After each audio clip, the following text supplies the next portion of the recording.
साथ है, सीधे चलते पहले उनके पास। डॉक्टर जोशी, आपने क्या पिक किया? क्या खास इस पॉलिसी में था या बिल्कुल कोई सरप्राइज नहीं था? यही सबसे अच्छी बात है। देखिए, सरप्राइज नहीं था, ये तो अच्छी बात है। सरप्राइज और शॉक कोई नहीं था, पर तीन चीजें मैं कहना चाहूंगा। पहली बात यह है कि उन्होंने साफ तौर पे कहा कि इकोनॉमी एक तरह से बहुत अच्छी स्थिति में है। गोल्डी लॉक सिनारियो जिसे बोलते हैं, neither too hot not too cold.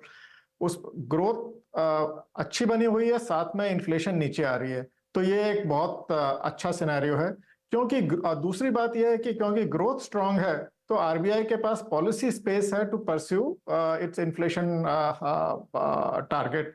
तो वो अभी, इसका मतलब ये है कि अभी वो कोई उनको, they are not in a hurry to cut rates. I think that's what I would read out of it. और जब तक ग्रोथ स्ट्रांग रहेगी, I think they will persist with this stance if inflation doesn't come to 4%। और तीसरी बात यह है कि जनरल कॉशन जो है,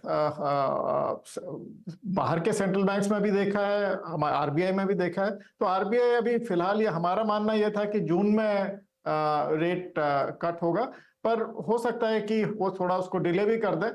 डिपेंड करेगा कि कैसे कच्चे तेल के जो दाम बढ़ रहे हैं उसमें क्या स्थिति उत्पन्न होती है। एक तरफ से हम देख रहे हैं कि मॉनसून की नॉर्मलसी की बात की जा रही है, जो रूरल डिमांड और इन्फ्लेशन दोनों के लिए फायदेमंद है।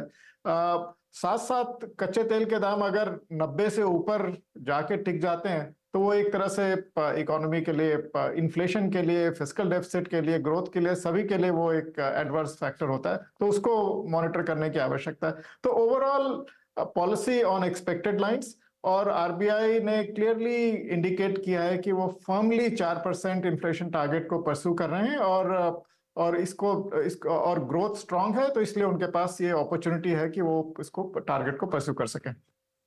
ओके, इस बीच मार्केट थोड़ा सा रिकवर हुआ है।